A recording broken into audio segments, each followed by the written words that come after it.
Movie शुरू होती है और हम देखते हैं कि एक स्पेस क्राफ्ट अर्थ पर क्रैश हो जाता है और एक झील में गिर जाता है। उस स्पेस क्राफ्ट में दो लोग होते हैं, एक तो मौके पर ही मर जाता है जबकि दूसरे की जान बच जाती है। इस क्रैश में सरवाइव करने वाले का नाम कैनन होता है। कैनन अपने तबाह हुए क्राफ्ट से एक कंप्यूटर लेता है और वो कोई नॉर्मल कंप्यूटर नहीं होता, बल्कि वो एक बैकअप कंप्यूटर होता है जो उसको इंफॉर्मेशन देगा उस जगह के बारे में जहां उनका क्राफ्ट क्रैश हुआ था। कंप्यूटर उस जगह के बारे में सारी इंफॉर्मेशन कैनन के दिमाग में डाल देता है और कंप्यूटर ये सारी इंफॉर्मेशन वहां के रहने वाले लोगों के दिमाग से पहले तो कलेक्ट करता है और इसके बाद उसे अपलोड कर देता है। हकीकत में कैनन एक आम इंसान नहीं होता, बल्कि वो एक एलियन होता है जो कि किसी दूसरे प्लेनेट का होता है और उसका जहाज यहाँ पर क्रैश हो जाता है। बहुत सारी इंफॉर्मेशन के साथ साथ कंप्यूटर उसके माइंड में उस जगह की लैंग्वेज भी अपलोड कर देता है। फिर वो अपना हथियार उठाता है और जंगल में चला जाता है। जंगल में जाते हुए वो एक गांव में चला जाता है जहां सब कुछ तबाह बर्बाद हो चुका होता है। फिर उसकी नजर एक चीज पर पड़ती है जो किसी जानवर के पंजे का निशान होता है और उस निशान को देखकर ये जाहिर हो जाता है कि वो जमीन पर रहने वाले जानवर का निशान नहीं है। फिर अचानक से कैनन पर कोई हमला करता है। उसकी गन एक नदी में गिर जाती है और वो भी फौरन बेहोश हो जाता है। उस पर हमला करने वाला शख्स किसी दूसरे गांव का रहने वाला था। उसका नाम वुल्फ्रिक था। वो दौर हकीकत में आयरन एज का होता है और आयरन एज में लोग गांव और कबीलों की सूरत में रहते थे और वो लोग अक्सर एक दूसरे पर हमला करते थे, जो कि एक आम बात थी। वुल्फ्रिक ने कैनन को बांधा होता है और वो उसे अपने गांव ले आता है, क्योंकि वो गांव के बर्बाद होने का जिम्मेदार कैनन को समझता है। वो समझता है कि गांव की इतनी बुरी हालत उसकी वजह से हुई है। उस कबीले का किंग जिसका नाम रुतगौर होता है, उसकी एक बेटी होती है जिसका नाम फ्रिया होता है और वुल्फ्रिक उसी बादशाह का नेफ्यू होता है और अगला किंग वुल्फ्रिक ही था। बादशाह अपनी बेटी फ्रिया की शादी वुल्फ्रिक के साथ करवाना चाहता था, लेकिन फ्रिया इसके लिए एग्री नहीं होती, क्योंकि वुल्फ्रिक के फादर एक बहुत जालिम और झगड़ियालू इंसान थे और अपनी बेवकूफ़ी की वजह से उन्होंने एक जंग में अपनी जान गंवा दी। इसलिए फ्रिया को ये लगता था कि वुल्फ्रिक भी अपने बाप की तरह जालिम होगा। जो तबाह हुआ गांव हमें दिखाया जाता है वो गनर नामी एक शख्स का होता है। एक वक्त था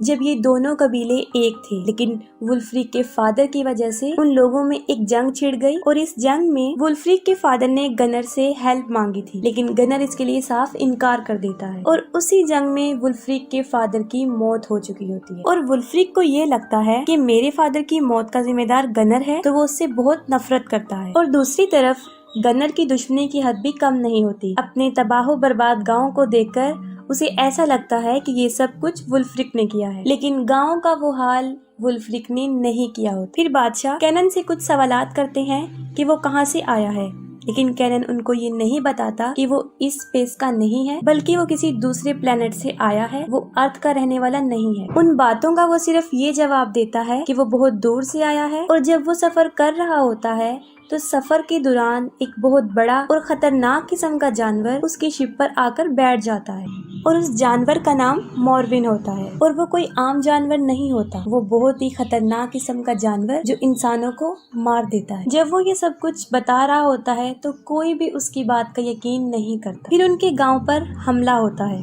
और ये हमला मॉर्विन ने किया होता है।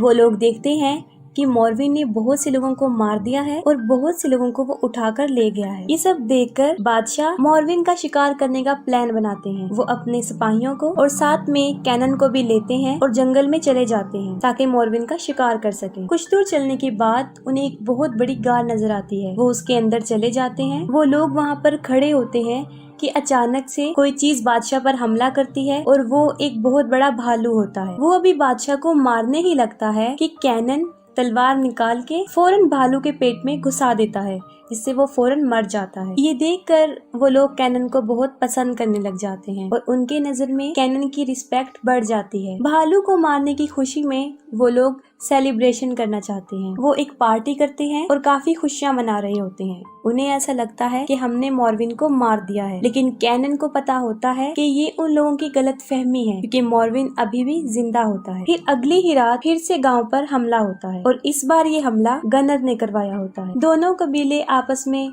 बहुत ज्यादा लड़ते हैं और इस जंग में बहुत से लोगों की जान चली जाती है। गनर की टीम हार जाती है और गनर और उसके सारे सिपाही उस जगह को छोड़ने का फैसला करते हैं और जंगल में चले जाते हैं। जब वो लोग जंगल में होते हैं तो मॉर्विन उन पर अटैक कर देता है और गनर के सिपाहियों की मौत हो जाती है। फिर गनर भी मॉर्विन को देख लेता है और फौरन वुल्फ्रिक के गांव की तरफ भाग जाता है। फिर वो लोग भी मॉर्विन को अपनी तरफ आते हुए देखते हैं। तब उन्हें यकीन हो जाता है कि वो कोई भालू नहीं है। ये सब देखकर बादशाह बहुत परेशान होता है। वो कैनन से हेल्प मांगता है कि इसको कैसे खत्म किया जाए। इसके जवाब में कैनन उन्हें आइडिया देता है कि हम उसे पकड़ने के लिए एक बहुत बड़ा जाल बिछाएंगे। जंगल के बिल्कुल बीच में वो लोग एक बहुत बड़ा गड्ढा खोदते हैं। फिर उस घड़े को तेल से भर दिया जाता है और उसके ऊपर लकड़ियाँ, घास फूस और झाड़ियाँ रख देते हैं और अपने भागने का पूरा इंतजाम कर लेते हैं कि अगर मॉर्विन उन पर हमला करेगा तो वो इसमें गिर जाएगा और वो लोग आसानी से अपनी जान बचा के वहाँ से भाग जाएंगे। ये सब कुछ करके वो लोग काफी खुश हो जाते हैं। फिर कैनन अपनी स्टोरी फ्रिया को बताता है। वो बताता है कि जिस प्लेनेट से मैं आया हूँ वहाँ पर काफी एडवांस टेक्नोलॉजी का इस्तेमाल किया जाता था और हम लोग काफी एडवांस हैं और वो लोग हाई टेक्नोलॉजी के मालिक थे।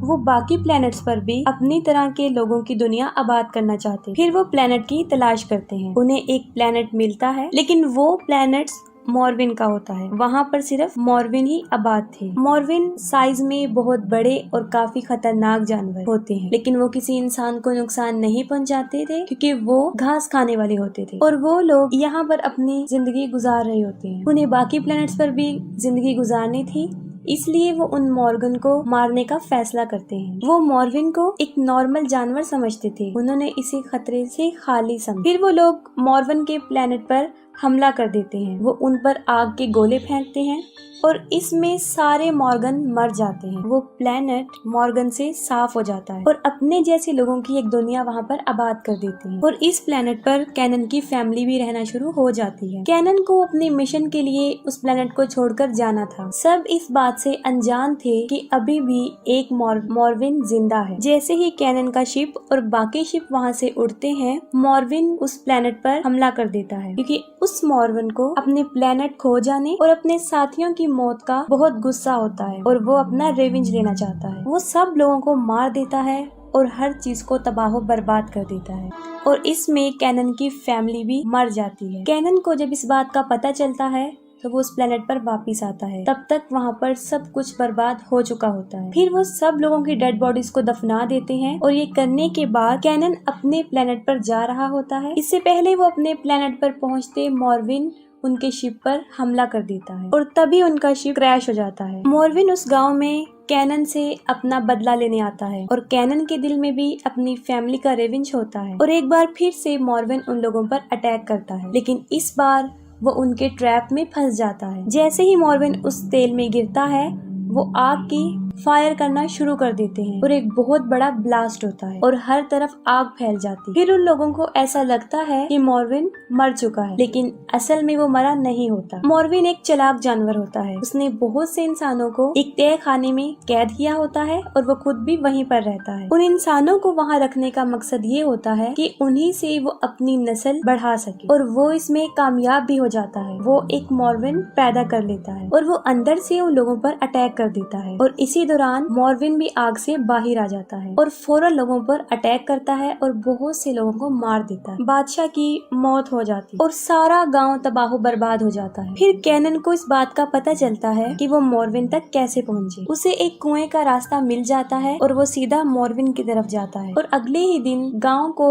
तबाह बर्बाद देखकर लोग वहाँ से चले जाते हैं लेकिन वुल्फ्रिक, उसके सिपाही और कैनन मॉर्विन को मारने का फैसला करते हैं। फिर कैनन उन्हें बताता है कि मॉर्विन एक बहुत ही पावरफुल जानवर है, उसके ऊपर ये आम तलवारें असर नहीं करेंगी। फिर कैनन अपने शिप की तरफ जाता है और वहाँ से बहुत ज्यादा लोहा लेकर आता है। फिर वो उस लोहे से बहुत मजबूत हथियार बनाते हैं जिससे मॉर्विन को मारा जा सके। फिर वो सब लोग कुएं में उतर जाते हैं। फिर वो लोग देखते हैं कि उस जगह पर मॉर्विन ने बहुत से लोगों को जमा किया होता है और उन लोगों से अपने जैसे मॉर्विन पैदा करवा रहा था। फिर नीचे से अचानक एक मॉर्विन आता है और उन लोगों पर हमला कर देता है, लेकिन फ्रिया उस मॉर्विन को मारने में कामयाब हो जाती है। अब सिर्फ असली मॉर्विन रह जाता है। वो लोग कुएं से बाहर आ जाते हैं और असल मॉर्विन उन लोगों पर अटैक कर देता है, जिससे वुल्फ्रिक की मौत हो जाती है। फिर बिल आखिर कैनन और मॉर्विन एक दूसरे के सामने आ जाते हैं। कैनन मॉर्विन का हाथ काट देता है और उसे पहाड़ से नीचे फेंक देता है। फिर मॉर्विन मर जाता है और कैनन वहाँ का किंग बन जाता है। फिर हम देखते हैं कि कैनन का ट्रेसिंग डिवाइस एक्टिव हो चुका होता है और उसके स्पेस वाले अर्थ वाले साथी उसे लेने आ रहे होते हैं। फिर कैनन सोचता है